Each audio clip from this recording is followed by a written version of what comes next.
good day and welcome to Donmar TV News Channel, mga nagbabagang balita sa buwan ng Hulyo.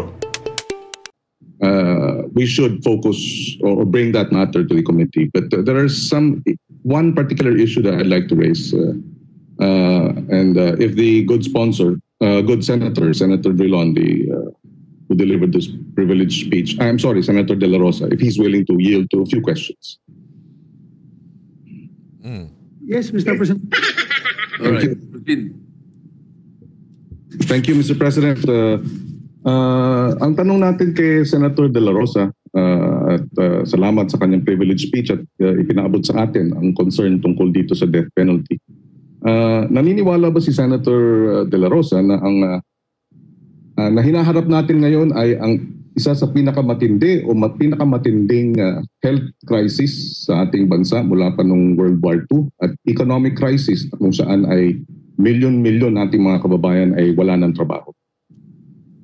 Naniwala po ako, Mr. President. Yes. Tama po ba na halos 10 milyon nating mga kababayan base sa mga datos ng Department of Labor ang walang trabaho at ang expectation nila ay 1 milyong mga kababayan natin galing sa abroad ay uuwi dahil wala na rin trabaho. Tama po ba yun? Tama po, Mr. President. Condescending magtanong tong hinayupak na ito no?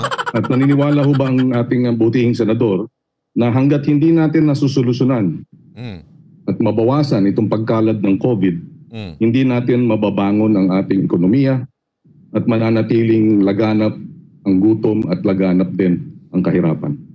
At tama po, Mr. President. Maaari bang ipaliwanag ni Senator De La Rosa kung paano makakatulong ang reimposition ng death penalty sa pinakamatinding problema ng kawalan ng hanap buhay at trabaho at pinakamatinding problema ng pagkalat ng COVID sa ngayon? Tingnan mo yung tanong niya. Yung umpisa niya, alam mo bang problema natin ngayon? COVID. Anong yung problema ngayon? COVID. Ayun yung COVID. COVID. Tapos, paano makakatulong ang death penalty sa COVID? Ang lupit! Ang lupit ng segue! Talagang anong problema ngayon? Yung COVID. Yung COVID? Talaga, tapos biglang, anong mga gawa ng COVID sa death penalty sa COVID? Buti na lang. May jutak ito si Senator Bato. Well, Mr. President, tayo nga, totoo. Tayo may kinakaharap ngayon na pandemic ng COVID-19. But alam mo, itong aking issue na nire-raise ngayon, this is also considered as a global pandemic, itong drug problem.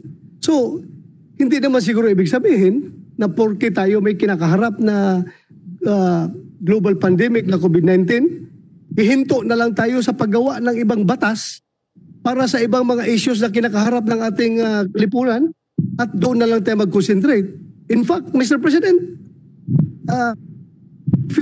your proposition, we had just voted yesterday after the third reading yung ating Bayanihan 2. Kung gusto mo talaga na matulungan yung ating mga kababayan para makabangon dito sa pandemyang ating kinakaharap, sana tayo lahat ay bumuto doon sa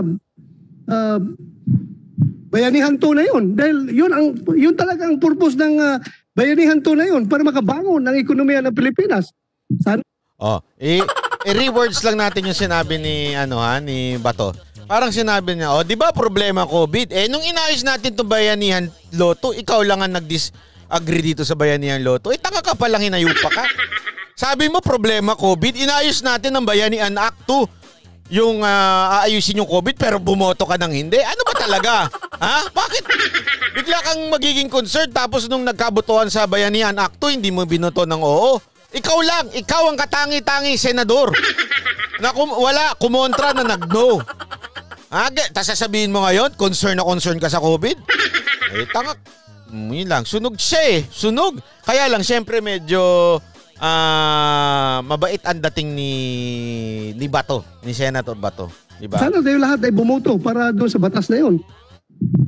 Yun lang po, Mr. President. O, tingnan mo. Ang aking, sagot. Nabuwisit si Kiko eh. Pinaliwanag naman natin kahapon. Kung Ayan o, sabi niya, hindi, pinaliwanag naman natin. Nabuwisit ang inayupak eh. Ha? Booking eh. Sira din ang ulo eh. Kala mo concern sa COVID eh, di ba? Concern, hindi, dapat COVID. Wala mo ng death penalty, COVID. Pero nung ganito ka hipokrito itong mga oposisyon, ha?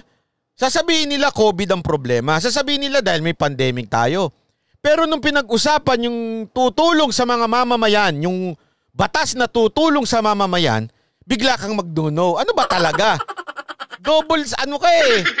Double standard ang ginagawa mong hinayupak ang Kiko ka eh. Di ba? Ay nako. ang dahilan ng ating pagboto. Ayan o. Medyo kondisende. Yan ang dahilan ng ating pagboto. Binigyan naman natin ng dahilan. Hindi yun ang point. Sana ginanon na lang ni Bato. Hindi yun ang point, Mr. Senator. Dapat, akala ko ba concern ka sa COVID? Bakit ka nag-no? So, ibig ko sabihin, tinatanong mo lang ako, pero ang tawag mo sa'yo, hindi tinatanong. Nanananong ka lang. Magkaiba yung tatanong at saka nanananong. Magkaiba ho yun. Ibig sabihin, nag-a-adjit ka lang. Yung tanong mo, hindi naman para malaman mo ang sagot. Yung tanong mo, ginaganyan mo lang para mabigay mo yung argumento mo na hindi dapat ang death penalty. So, fake concern ang meron ka. Peke ang concern mo na COVID ang problema. Mr. Kiko. Kuneta. Ay, mali. Pagilinan. Diba? Mapasok. Dahilan ng boto natin kahapon. So palagay ko ang record na yun. Medyo may yabang pa eh. Hindi, yun na yung boto natin kahapon. Napaliwanag ko na kung ano yung boto ko kahapon. Wala ka pa ring lusot. Sunog ka sa madaling salita. Huwag kang tatabi kay Binay. Baka maging kakulay mo na yan. Play. Wala ang butihing senador na sa gitna ng pandemya at milyon-milyon ang walang trabaho at ginugutom na dapat pa rin top priority ng administrasyon na ibalik ang death penalty. Tama po yun. Mr. President, when you say about prioritization, well, bang gago na sasagot na mas priority natin itong death penalty kumpara dyan sa COVID-19. Number one priority pa rin natin ang COVID-19. Boom! But Mr. President, with all due respect, itong ating Senado naman ay pwede mag-multitasking. Yun! Hindi naman ibig sabihin na stop tayo sa ibang gagawin. Focus tayo sa COVID-19. Yun na nga, gumawa na natin ng batas. Bayanihan 1, bayanihan 2. And what more can we ask from the Senate? Ginagawa na natin yun. Pero it doesn't stop us from performing our mandate. Hindi, Senator Bato. For correction. Kailangan araw-araw yung pag-usapan yung Bayanihan Akto kahit pasana. Napasa nyo na yan, di ba? Sige, pag-usapan nyo pa rin araw-araw, ha? Ganun ang gusto ata ni Kiko Matching eh. Gumawa ng batas pertaining to other pressing issues. So hindi po, sorry to disagree with you, good gentleman from Pampanga, na hindi po ako sang-ayon na hihinto na lang tayo. Ang galing talaga ni Bato. Sabi ko sa inyo, ang mga upaw na tulad namin malaman ang utak. Pasok, Sir Bato! Ito ang pag-ikot ng Senado dahil sa COVID-19. Multitasking po tayo, pwede po tayo gumawa. Pero still, when you talk about priority, number one priority pa rin natin ang COVID-19. Kung sa akin, baka second na lang itong penalty bill na ito. Pero still, it does not preclude us from tackling these bills. Yun lang po sa akin. Salamat at kinikilala niya na number one priority talaga natin ngayon. Talagang salamat. Kinikilala mo ang number one priority natin ngayon. Sino ba nagsabing hindi? Ikaw nga lang ang hindi bumoto, di ba? Alam mo ko, kung ako lang si Senator Bato, talagang, kuya, pre, ganun niya. Senator, ikaw hindi bumoto eh. Naalala mo? Mukhang nakakalimot ka na kagad. Gusto mo yung priority tong COVID na ito pero di ka bumoto. Anong tawag mo doon? Nangatangahan lang? Hindi ko maintindihan. Sige nga, bakit? Bakit ayaw mo itong... ito yung makakasolusyon sa problema natin sa COVID, di ba? Yan nga yung Bayanihan Act eh. Kaya nga ginawa, bakit di ka bumoto? Tapos ngayon, bisa sabihin mo, concern ka? Napakasira ulo nito. At tama naman po yun. At ako isang ayon sa kanyang naging talagang ganyan, isang ayon sa kanyang, isang ayon ka pala, bakit nagno ka? Tingnan mo sinungaling ito. Nabanggit kanina ng ating butihing senador na tuloy-tuloy pa rin ang laganap o pagkalat ng droga sa ating bansa. Tama po ba yun? Kaya dapat ibalik ang death penalty? Yes, sa matter. Ayan pa, huhulihin na naman niya, huhulihin na. Panoorin niyo kung paano sinunog na naman siya. During this pandemic, billion na halaga ng shabu ang nanghuli ng ating kapulisan. So tuloy-tuloy pa rin ang drug trafficking kahit mayroong pandemic. So kung wala sana problema sa drug trafficking, I will not author this bill, Mr. President, to tell you frankly, because ako rin ay ayaw rin ng kamatayan. Gusto ko buhay tayong lahat, walang mamamatay. Pero kung kinakailangan na magiging anti-bad life tayo in order to become a good life, then I have to do this stand. I have to make this stand, Mr. President. Sandali muna. So kung Nancy Bicolona, salamat. May nakaalala. Kala ko nakalimutan nyo na ang love offering. Joke lang. Nancy Bicolona, wala nang karapatan si Kiko Matching na gamitin ng COVID-19 para tirahin ang admin na to, lalo na't ayaw niya namang tumulong. Correct. So every time na magsasabi yan si Kiko Matching na unahin ng COVID. Unahin COVID, di ka nang bumoto na maayos. Nagno ka naman. Di ba? Ganyan.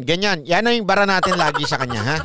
Ang obserbasyon na tuloy-tuloy pa rin ang laganap at pagkalat ng droga, masasabi ba natin na ineffective ang Oplan Tokhang, 4 na taon na? Yun, napunta na sa Oplan Tokhang, ha? Talaga makakontra lang, eh. Tingnan mo talaga itong na ito, Kiko Matching na ito, ha?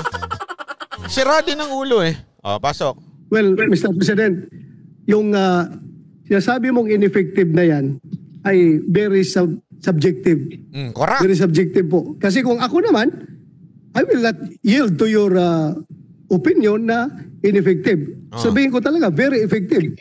Saan ka ba nakakita ng programa ng gobyerno na nakakamit ng 1.3 million na surrenderers sa drug na mga drug users at drug users? Dito lang sa Oplan Tokhang.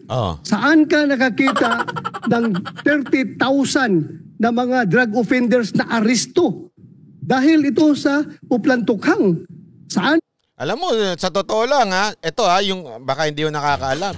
Meron na talaga ako alam personal na talagang napakahirap na bumili ng droga. Yung mga kakilala kong mga kambing. Sabi ko, kamusta naman ang bentahan ng kayong mga kambing?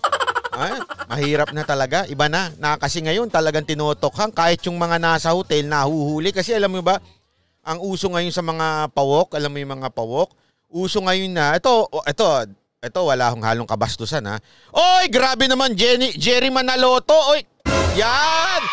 Pagka ganyan, nagaganahan talaga tayo, ha. Sandali. I love it. Keep it up, Banabay. Thank you for exposing this trapo, corrupt politician. Go ba to? Sandali lang, ha. May tumatawag sa akin, eh. Sandali lang, ha. Wait lang. Si Raul itong tumatawag, eh. Wait lang, ha. Ano bang problema? Ayan, sandali. Okay. Salamat, Jerry Manaloto, sa $50. Alam mo, sa totoo lang, ha, kahit ako personal, alam ko yan, talagang napakahirapan ng bentahan ng droga na nung panahon na nagtokhang. As in, napakahirap. Tapos, ang malupit nito kasi, nag-transform na sila. Alam nyo yung shabu-shabu, wala yan, maliit na bagay yan. Maliit yan. Nahuhuli talaga kagad yan. Pero ang pinakamalupit dito, yung doon sa mga hotel. Yun yung malupit. Pagka ginagawa nila, nagre-rent sila ng mga hotel room, tas doon sila gumagamit ng vitamina, alam niyo yun? Doon sila. Kasi ang iba ang trip niyan. Yung vitamina na yan, aside from mag-iilaw-ilaw yan, gaganong-ganon sila ng mga ilaw-ilaw, magiging medyo manyakol ka na dyan. Talaga, grupo-grupo. Ay, hindi ako nagbibiro, grupo-grupo yan. Kaya nga may nahuhuli sa hotel, eh. Ha? Kasi mahirap hulihin nyo kasi mga mayayaman yun, hindi naman pinapasok ng pulis yun. Pero dahil din sa matinding ng PNP, ang lupit. Ang dami yung nahuhuli niyan at hindi lang mahihirap, ha. Marami akong kilala mayayaman. Isa nga nakulong na, eh. Ewan ko lang bakit napalaya yung hinayupak na rapper na yun, eh. Sige, pasok. Ka nakakita ng pagbaba ng crime rate by 49%, almost 50% dahil sa Uplan Tukhang. Ayan, na-confirm natin yung dating NCRPO Elizar. Talaga hong bumaba. Meron, syempre hindi naman masasabi natin mawawala na totally ang crime. Hindi ho yan. Napakahirap po niyan. Hindi kasi sa tindi ng crime sa atin. Pero at least 49%, almost half. Alos kalahati ang nawala. Talagang mababawasan. Ang lupit nun dahil dyan sa Tukhang. Opo, na very effective ang Uplan Tukhang. Pero kaya nga patuloy pa rin pumapasok ang drug sa ating bansa dahil itong business na ito ay very lucrative. Very lucrative. Masyadong mataas ang return of investment ditong drug business na ito. Kaya itong mga drug lord ay hindi talaga hinto sa kanilang negosyo hanggat hindi maibalik ang death penalty. Dahil nga, kahit nasa loob na sila ng bilibid, nakakulong na sila, patuloy pa rin ang kanilang negosyo sa droga. Dahil buhay man sila, wala mang problema. So kung yung mga drug lord na yan nasa loob ng bilibid, kung yan ay pinagbibitay na natin noon pa, matagal na sanang nawala itong ating problema sa droga. Sino magpapapasok dito ng droga? Sila. Alam? Itong hindi kasi maintindihan itong mga tolongges na ito ha. Ito ang hindi nila maintindihan. Kahit nasa loob ka na ng bilibid, pwede silang mag-operate. Bakit to? Milyon-milyon, bilyon-bilyon ang pera ng drug lord. Imagine niyo, milyon-bilyon. Bigyan mo, sabihin mo na, yung mga dati, di ba, mga nagpapatakbo, o sabihin na natin, di ba, dati nga meron pang involved na mga sekretary na para patakbuhin. Bigyan ka lang ng 50 million yan, barya lang yan sa mga drug lord, 50 million. Ikaw bilang politiko, ay putya, 50 million. Kaya ka nang ipanalo nitong senador. Di ba? So, ang laki nung temptation. Ang lupit nung temptation. Kasi nakakapagbigay pa sila, nakaka-operate pa sila. Mantakin mo nga, secretary nga na naging senador na na-influensyahan pa Paano pa kaya yung mga jail guard? Paano pa kaya yung mga warden dyan? Mas matindi, kayang-kayang bilhin niya ng mga drug lord. Kaya nga sabi ni Bato, sana kung noon pa may death penalty na tayo, tapos na mga drug lord. Pagkahuli, bigti na sila. Di wala nang operasyon magaganap. Ang hindi ko maintindihan dito katulad ni Kiko Matching bakit kasi hindi niya siya nanonood ng mga narko yung sa Netflix, di ba? True story yun ng mga nangyayari, di ba? Nangyari sa Mexico, nangyari sa saan ba ito? Sa alam ko ano ba lugar ni nung leader nilang sa narco, nakalimutan ko na yung pangalan na naman, makakalimutin kasi ko Pag tumatanda na, makalimutin na. Di ba, ang lupit to tatakbo ang presidente. Ganong katindi, ganong kalaki ang pera. Alam nyo ba sa sobrang daming pera, nakalimutan ko na, paalala nyo nga yung pangalan nun? Doon sa narco, yung pera niya, yung pera na ang ginagamit para panggatong. Hindi na nila alam kung saan dadalhin yung pera, ibinabaw na nga sa lupa. Di ba? Yung narcos, yun. Ganong katindi yung pera dyan si Pablo Escobar, Colombia. Yun. Thank you very much, Isa lang yan si Pablo Escobar. Yung pera niya, yun yung mismong selda niya, ginawa niyang tauhan lahat ng mga cell guard di ba? Ganong katindi ang pera niyan. Ganyang kalupit ang pera ng mga drug lord. Kaya nga, para malis ang temptation, tigukin mo na. Kasi dapat nga yan Ako, a suggestion ko nga ito ang suggestion ko nga dyan, kung pwede lang pagkatapos ng hatulan, wala pang 5 araw. Hitayin na kagad. Wala nang pag nahatulan na Supreme. Iba yung Supreme Court sila nga hatol. Kasi iba kasi yung pwede ka pang sa ganito, mag-appeal. Okay? So kung sa Supreme Court sinabi na talagang wala, drug lord ka, guilty ka, ganyan ka. In 5 days, bitayin na kagad. Death penalty na kagad para hindi na sila makapagpalaganap ng nila.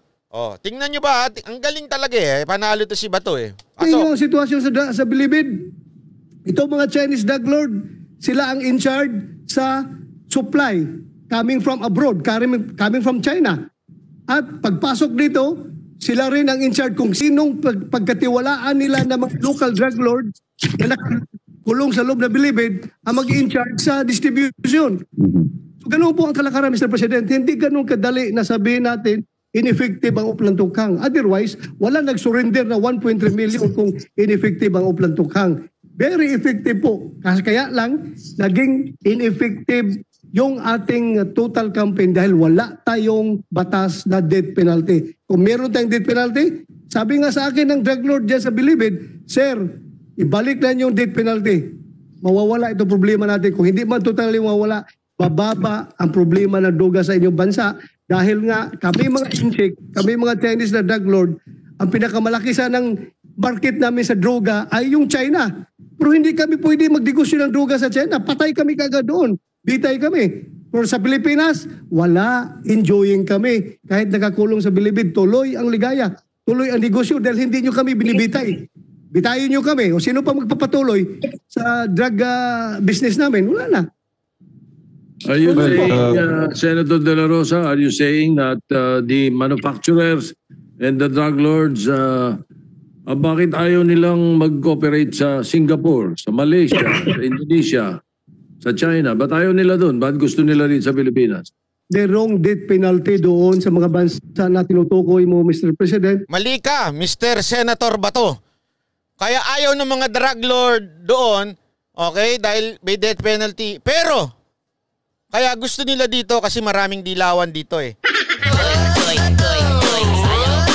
Yung mga dilawan, protector yan eh. Protector yan. Yung mga senador pa nga magpoprotekta sa kanila. Pagka nakulong sila, sisigaw lang sila ng freedom of speech. Oh, si Senator ganito, saklolo naman.